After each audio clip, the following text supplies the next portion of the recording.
आप सभी श्रोतागणों का एक बार फिर से स्वागत है मेरे चैनल रागनी सिंह में। आइए आज सुनते हैं मालती जोशी जी द्वारा लिखी एक कहानी जिसका शीर्षक है उधार की हंसी। तो चलिए शुरू करते हैं कहानी उधार की हंसी।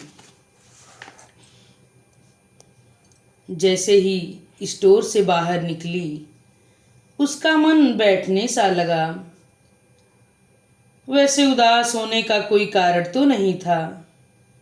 खरीदारी मन के लायक हो गई थी। उसके थैले में खूबसूरत शर्ट पीस था। वह लाला की दुकान में ही मिल गया था। नवीन पर रंग कितना खिलेगा यह सोच सोच कर ही वह पुलकित हो गई थी।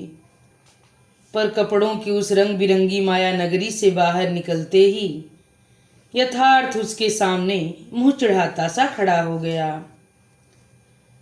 इस कपड़े को लेकर उसे किन किन तूफानों से गुजरना होगा, इसका एहसास होते ही वह पछतावे में डूब गई। सच इतना ताव नहीं खाना चाहिए था उसे। कहा सुनी तो घरों में होती ही रहती है।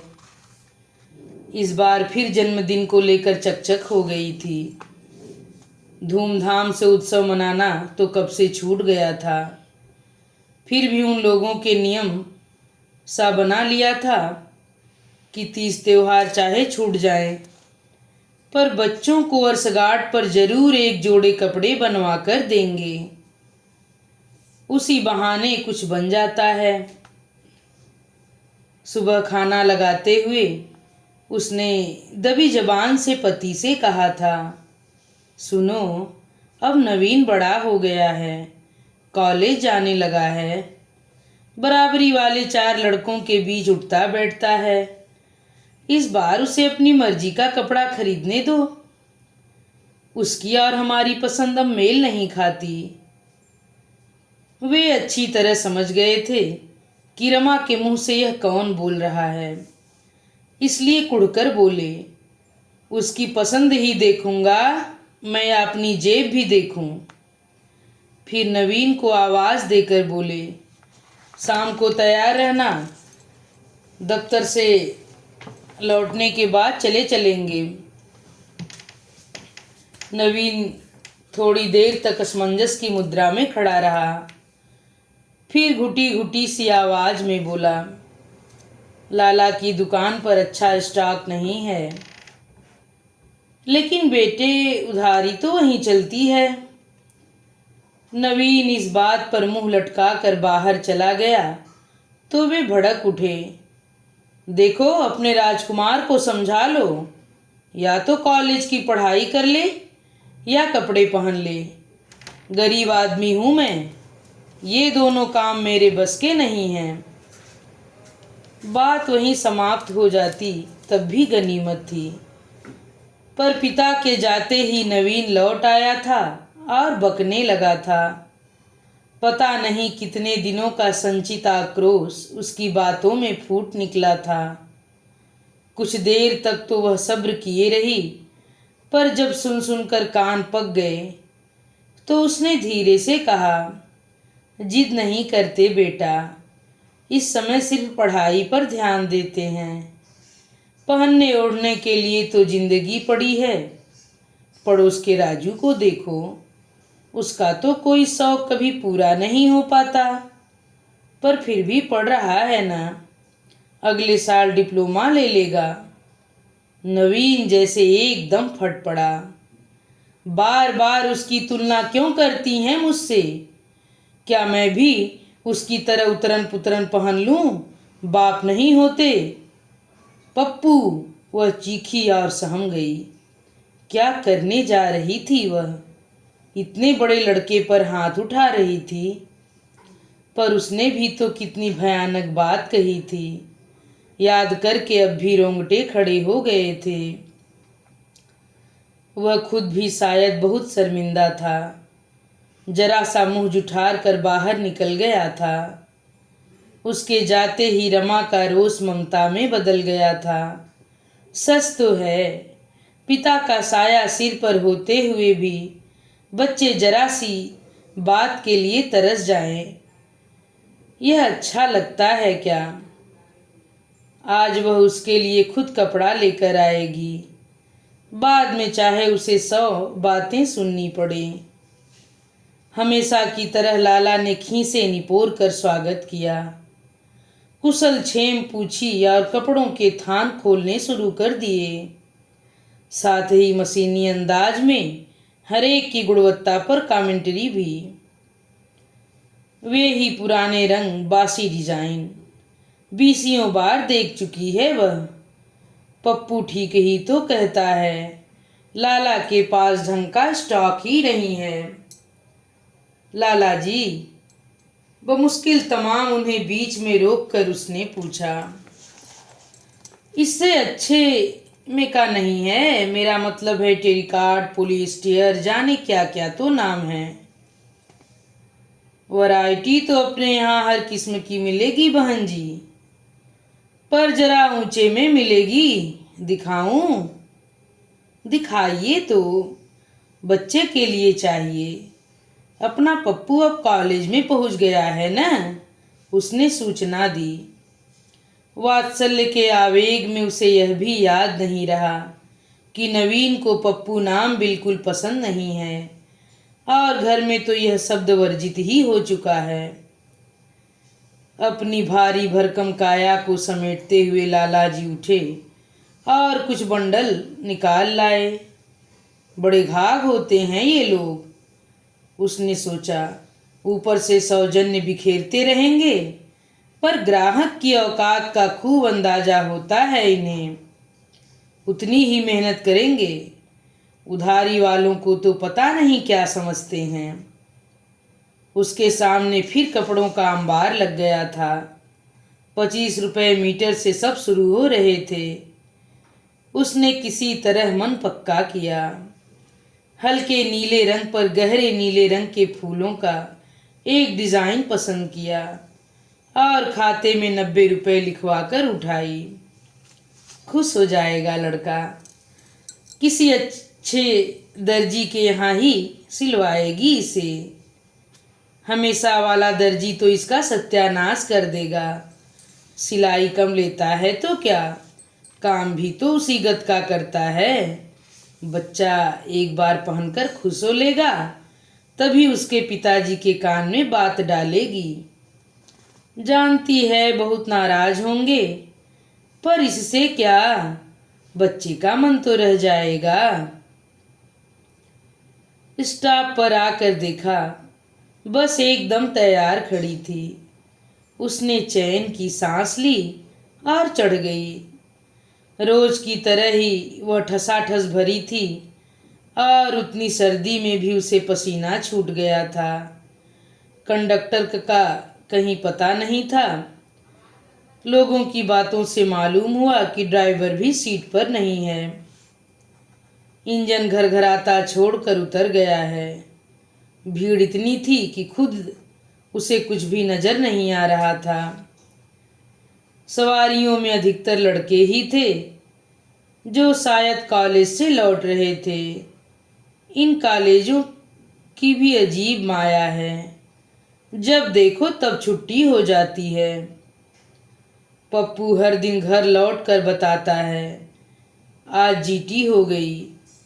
गुड़िया बेचारी कई दिन तक यही समझती रही कि अंग्रेजी में छुट्टी को जीटी बोलते हैं, और झूठ क्यों बोले, वह खुद भी तो बहुत अरसे तक ऐसा ही कुछ सोचती रही थी।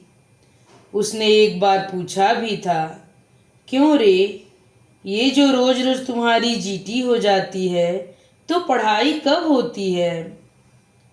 पढ़ाई कोई कॉलेज में थोड़ी होती है, सब ट्यूशन से पढ़ते हैं। तुम भी सोच लो बेटे कुछ, नहीं तो साल बर्बाद हो जाएगा। उसने मन ही मन बजट को तौलते हुए कहा। 11वीं के लिए आखिरी 3 महीने ट्यूशन लगवाया था, तब घर डामाडोल हो गया था। अपन क्या पढ़ेंगे माँ? नवीन ने सारी दुविधा समाप्त करते हुए कहा था। जानती हो, एक विषय के 100 रुपए लगते हैं। 100? उसकी आंखें फटी की फटी रह गईं। 100 तो सिर्फ पढ़ाने भर के होते हैं, नवीन ने माँ पर तरस खाते हुए कहा। 200 दें तो पेपर आउट हो जाता है, 250 वाले तो पास कराने का जिम्मा भी ले लेते हैं। यानी कि एकदम सौदेबाजी है, उसने अस्फुट स्वर में कहा और चुप हो गई। यहाँ तो कॉलेज की फीस ही भारी पड़ती है, लोग ट्यूशन कैसे लगवाते होंगे, और न लगवाएं तो बेचारे करें क्या, बच्चों का भविष्य भी तो देखना होता है। भड़ भड़ भड़ लड़के बेसब्री में बस को बुरी तरह पीट रहे थे। वे एक सिरे से दूसरे सिरे तक छाए हुए थे और वहीं से ऊंची आवाज में बातें कर रहे थे। बातें क्या, बस फिक्रेबाजी हो रही थी। उनकी लपेट में नेता, अभिनेता, लड़कियां, प्रोफेसर सभी आ रहे थे।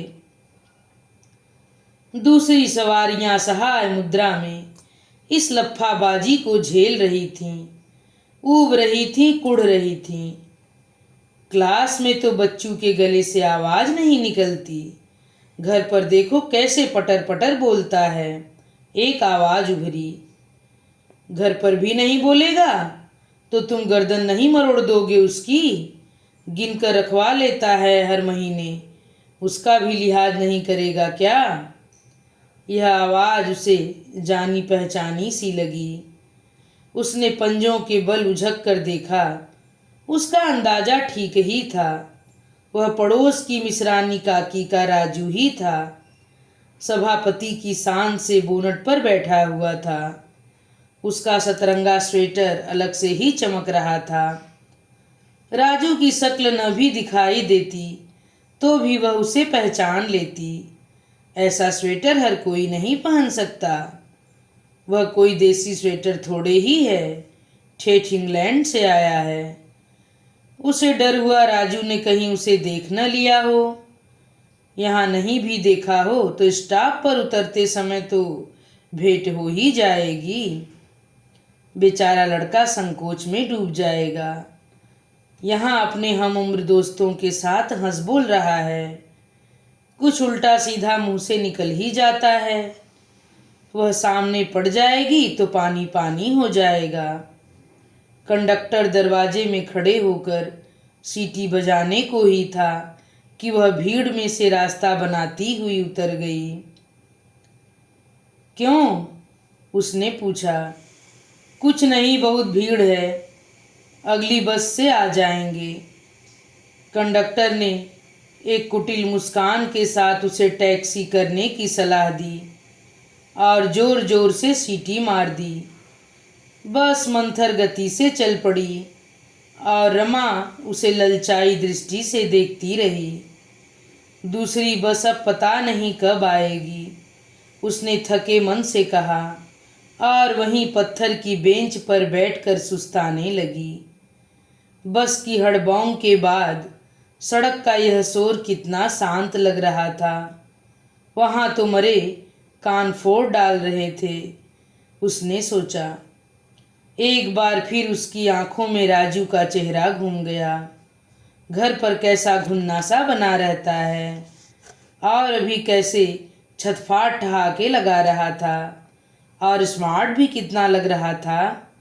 लोग झूठ थोड़े ही कहते हैं, एक नूर आदमी 10 नूर कपड़ा।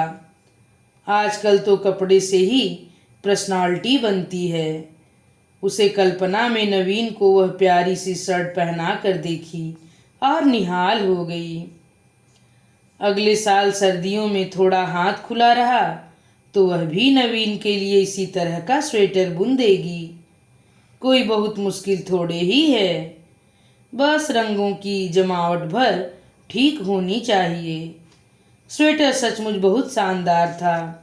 परसों ही राजू पहली बार पहनकर निकला तो उससे रहा नहीं गया था, लपक कर पूछ ही लिया, बहुत प्यारा स्वेटर है राजू, किसने बनाया या रेडीमेड है? राजू ने जैसे सुना ही नहीं और वह चुपचाप चला गया था। काकी ने ही उदास स्वर में बताया। क्या बताऊं दुल्हन, साल भर से पेटी में पड़ा है, पहनता ही नहीं था। आज पता नहीं कैसे मन हो आया। क्यों? कहता है किसी की उतरन नहीं पहनूंगा। बंगले से मिला है। और क्या, बहू जी के छोटे भाई विलायत में है ना। पर साल वे आए थे तो छोड़ गए थे। बहू जी ने ही कहा था कि राजू के लिए कुछ दे जाओ, तो वे दे गए थे। बहुत ख्याल रखती हैं वे। अरे उन्हीं के आसरे तो पल रहे हैं हम लोग। ये जो इतना बड़ा हो गया है तो उन्हीं की जूठन खाकर हुआ है। पर पता नहीं क्यों सब भूल जाता है और उटपटांग बोलने लगता है। वो कुछ भी कहता रहे, मैं तो उनके एहसान भूल नहीं सकती। तुम ही बताओ, ये जो आज पढ़ रहा है तो क्या मेरी भी साथ थी? मेरे लिए तो वे दोनों भगवान हैं। और काकी ने सचमुच हाथ जोड़ लिए। वे ठीक कह रही थीं। यह सचमुच मोहित साहब का ही प्रताप था कि राजू पढ़ रहा था। काकी ने तो 11वीं के बाद ही हाथ टेक दिए थे, लेकिन उन्होंने ही जिद की। बोले, बच्चे ने रात दिन मेहनत की है, इतनी अच्छी डिवीज़न लाया है, तो क्या घर में बैठने के लिए? उन्होंने ही दौड़ धूप करके उसे पॉलिटेक्निक में प्रवेश दिलवाया था। पढ़ाई का सारा खर्च एक तरह से वे ही उठा रहे थे। अपने करने का उन्हें कुछ गुमान हो कि न हो, पर काकी को तो बिना मोल बिक गई थी। उपकारों का यह सिलसिला बहुत पुराना था। राजू के पिता की मृत्यु के साथ ही शुरू हुआ था। उस समय मोहित साहब के भी बच्चे छोटे छोटे थे। उनकी पत्नी को भी एक सहारे की जरूरत थी। एक बार छुट्टी से लौटते हुए वे गांव से काकी को ले आए और बंगले से लगे सर्वेंट क्वार्टर में टिका दिया। नौकरी करने ही आई थी काकी, पर उस घर में उन्हें हमेशा बड़े बूढ़े का सम्मान ही प्राप्त हुआ। राजू पर तो वे विशेष कृपावान थे।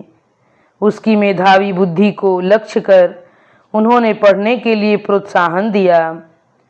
उनके घर का बरामदा स्टडी रूम बन गया था।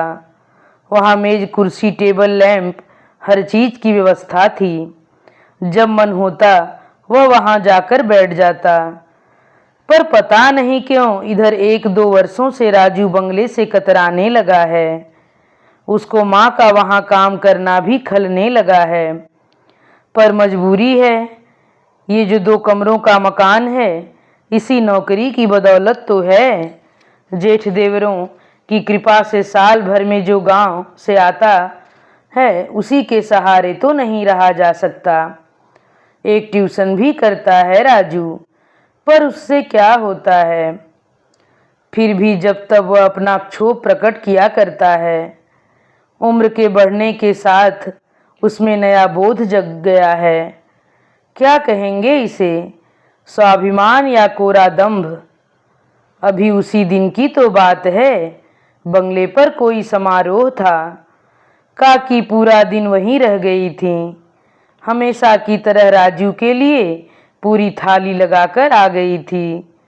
उसी थाली पर दिन भर मक्खियां भिनभिनाती रहीं और राजू खिचड़ी खाकर चला गया था। बहुत रोई थी काकी उस दिन। अन्न का श्राप बहुत बुरा होता है दुल्हन, कब इस लड़के को अक्ल आएगी, उन्होंने बिसूरते हुए कहा था। सच तो है, अपने ही रक्त मांस से पले ये बच्चे एकदम कैसे अजनबी बन जाते हैं। नवीन को ही देखो, कितना बदल गया है। बाहर की चकाचौंध दुनिया में घूम कर आता है तो घर की हर चीज उसे बेढंगी लगने लगती है। परोसी हुई थाली को देखकर रोज मुंह बना लेगा। वह हताश हो जाती है। सारे किए किराए पर पानी फिर जाता है। अब अपने लाडले के लिए वह रोज पूरी पकवान कहाँ से लाए। नल से एक बाल्टी पानी लाना पड़े तो उसका मुंह फूल जाता है। आटा पिसाना तो उसने जैसे छोड़ ही दिया है। गुड़िया ही बेचारी झोले में 5-5 किलो पिसा लाती है। पर 10-12 साल की लड़की को बार बार चक्की पर भेजना भी तो अच्छा नहीं लगता। एक आध दिन फिर उसके पिता से ही कहलवाना पड़ता है। काम तो कर देता है, पर उस समय उसका चेहरा देखने लायक होता है। और तो और उसे अपने घर से भी चिढ़ होने लगी है। छोटा तो खैर है ही, पर उसके साथ ये सर्वेंट क्वार्टर क्यों जुड़ा है? दोस्तों को बताने में भी शर्म आती है। अब रमा उसे कैसे बताए कि इस महानगर में सिर छुपाने की ये जगह मिल गई है, यही गनीमत है। 7-8 साल से रहते हैं वे लोग। काकी का भला सा पड़ोस है, फिर भी निश्चिंत कहाँ हो पाते हैं। गर्मियों में जब भी तबादलों का दौर शुरू होता है, उनका दिल डूबने लगता है। कहीं कपूर साहब का ट्रांसफ़र हो गया तो 150 रुपये महावर में अब इतना बड़ा घर कहाँ मिलेगा? कमरे 2 ही हैं तो क्या हुआ? आसपास खुली जगह कितनी है? पी दूर से आती हुई बस ने उसका ध्यान आकृष्ट किया और वह पर्स झोला संभालती उठ खड़ी हुई। बस यह भी भरी हुई आई थी, पर काफ़ी लोग उतर गए थे, इसलिए उसे बैठने की भी जगह मिल गई थी। अपनी सीट पर इत्मीनान से बैठने के बाद उसने इधर उधर देखा। इसमें भी लड़के ठुसे हुए थे। उनमें से अधिकांश खड़े हुए थे और अपने बेलौंस अंदाज में हंस रहे थे, आवाज़ें कस रहे थे। कई बार सिगरेट के धुएं का भभका उसके नथुनों से टकराया, पर उसे गुस्सा नहीं आया। पता नहीं क्यों उसे लगा कि यह हंसी एकदम खोखली है। ये फक्कड़पन अक्खड़ अंदाज भीतर के खालीपन को भरने का बहाना भर है। वह बैठे बैठे सबका निरीक्षण करती रही। कल्पना की आंखों से उनका जीवन पढ़ती रही। ये नीली पैंट वाला जरूर बॉल पेन के लिए बहन से झगड़ कर आया है। धारीदार कमीज वाले को जाते ही केरोसिन की लाइन में लगना है।